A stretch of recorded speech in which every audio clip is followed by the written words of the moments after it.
Sir Baron Vijay Maliya, who finds himself in a raging 9,000 crore loan default scam. Welcome on Figuring Out, sir. Why are you doing this after 9 years? In India, public opinion is very quickly formed and influenced by the media. Cho. Hi, I'm Vijay Maliya.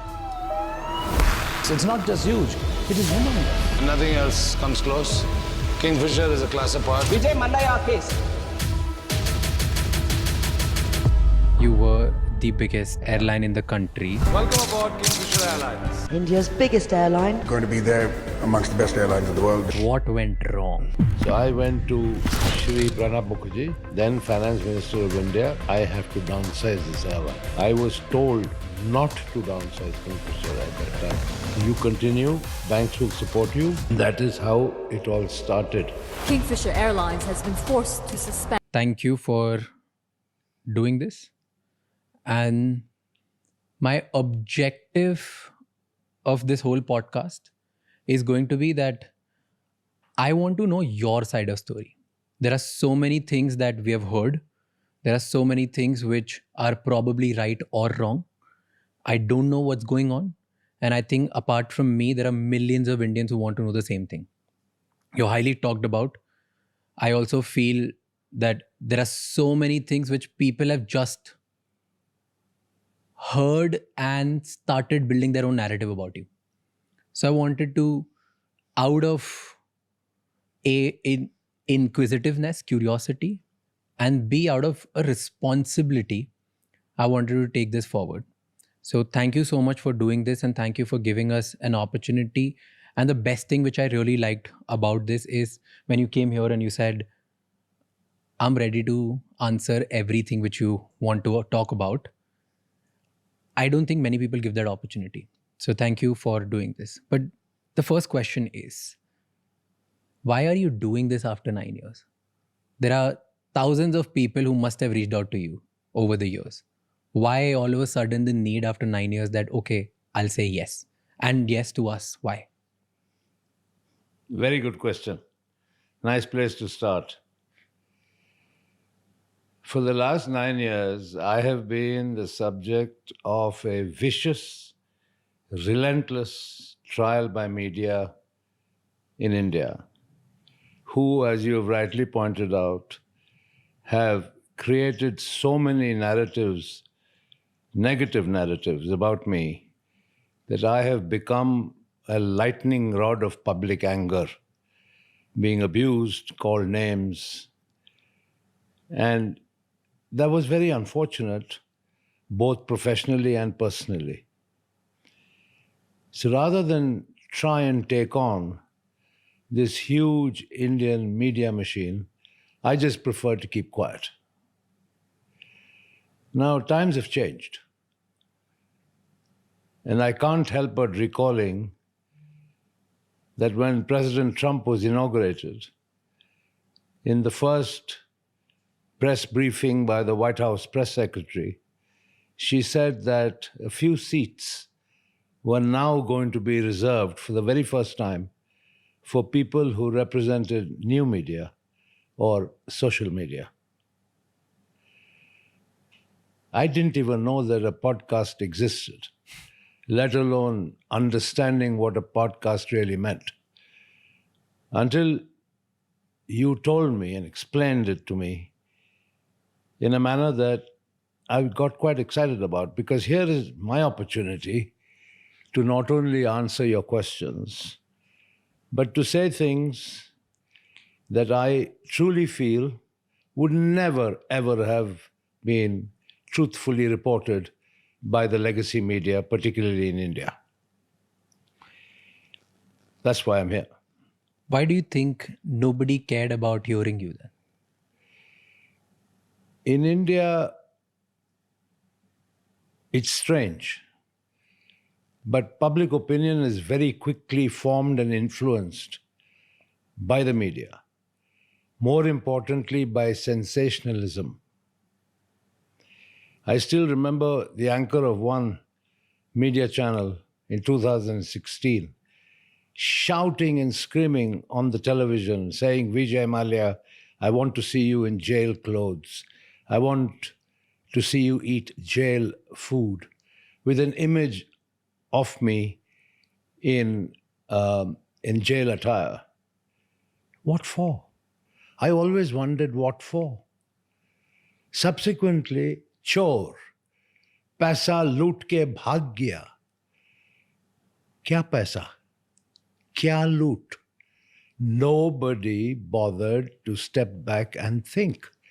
But it was very easy to fling false accusations day after day and get away with it. One of the reasons I agreed to sit with you today is also because it is only very recently that finally the government of India, Ministry of Finance, has published a report, their annual report, in which they have acknowledged 14,100 crores recovered from me.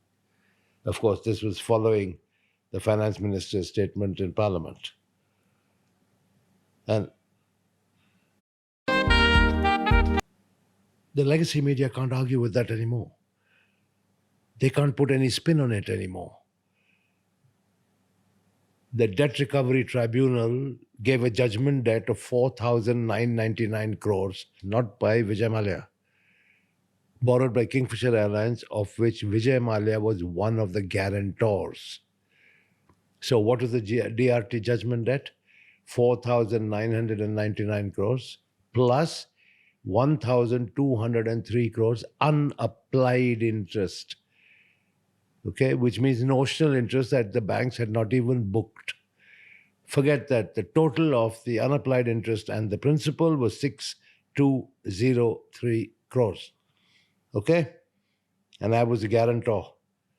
The government has recovered 14,100 crores from me.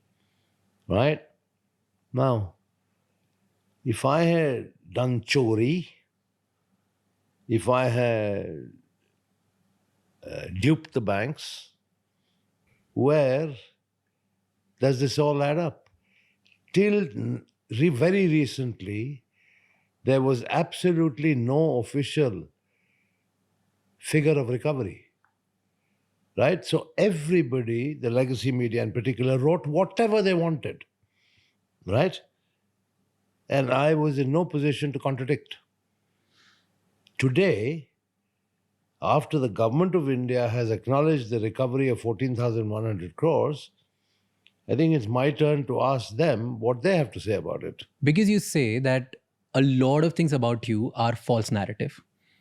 Let's go down to from your childhood. We speak from the beginning, and you tell me everything that people have been said, people think is wrong. Yeah. And I'll try to present the facts and the narratives which I have heard and which I have gathered through my research. All right. And if you're okay with counter somewhere, I'll counter you as well. No, please feel free to counter me. Perfect. If there's something that you feel is debatable or you want to make a counterpoint, I'm ready for it. Perfect. Because I feel that's my little responsibility out there to hear the right side and the wrong side both, and let then people think about it and let them make the right call. That's fair. Perfect. So before even I ask you about childhood, do you regret anything? I regret one thing, which is that after all my hard work, all the value that I created in so many multiple ways, that effectively the government of India and of course the media made me a zero from a hero. And that's a fact of life that I have had to stomach and live with. Now, whether that was justified or not is something that I'm sure will be encompassed in your own questions. Zero from a hero. Let's talk about building of a hero first, and we'll come down to zero again. So before the billionaire Vijay Maliya, before the controversies, before all of this flamboyance and scandals and things that people talk about, who was Vijay Maliya as a child? Where were you born? What did you do? How was your childhood? Tell me about it. Born in Calcutta, moved to our hometown Bangalore, went back to Calcutta, did my schooling there, did my college education there in Calcutta. And my upbringing under my father was a very normal, I would say strict upbringing. Really? Yes. Tell me an incident strict childhood. Two things. When I was still in school, class 9 at La Martiniere in Calcutta, my marks were not very good in class. I was a mid-ranker, only because I took a lot of interest in sport and extracurricular activities. But I didn't, concentrate fully on studies and my mark sheets. And he told me, and I think most people know it, he was exceptionally intelligent, was a product of the Doon School, I think topped his class. So he expected me to also top my class. Nevertheless, he said something to me which I think I remember till today. What? Two things made a profound impact. One, if you're not good enough, you are not going to step into my shoes. And the second thing he said, when I say step into my shoes, there may not be any shoes at all, because the government and its then socialist policies may have taken everything away from us, and the only thing I can leave to you is your education. So take it seriously. I think I repaid some amount of faith because for my last 3 years in school, 9, 10, 11, I think I came within the top 3 in class, and he was quite happy about that. So weren't you a little spoilt as child? Spoiled? Oh my God, I was anything but spoiled. Really? Yeah. You had all the fancy toys, you had all the things that you used Absolutely to... no fancy toys at all. That's completely false narrative. After I passed out of school, and when I went to St. Xavier's College to study BCom, my father was very clear. You go to college at 6 o'clock in the morning, and when you finish at 10:30, you go and work a full day at the office as a management trainee. I was put on a stipend of 400 rupees a month, and that 400 rupees never increased right the way my time through college. So that's all I got, 400 rupees a month, and was working, in those days, Phipson and Company Limited, Old Courthouse Street in Calcutta, every day after college. Aren't there stories that you used to go to college in a very fancy car and you removed the silencer just to show the noise of your car, the loudness of your car, and you were always a show off, weren't you? I was no show off at all, and the fancy car that I have was a second-hand Standard Herald. So where are these stories coming from? I don't know. It's people's narratives, people's perceptions. That's why it's important to correct those perceptions. Talking about noise, even a fatfatia in Delhi makes a hell of a lot of noise.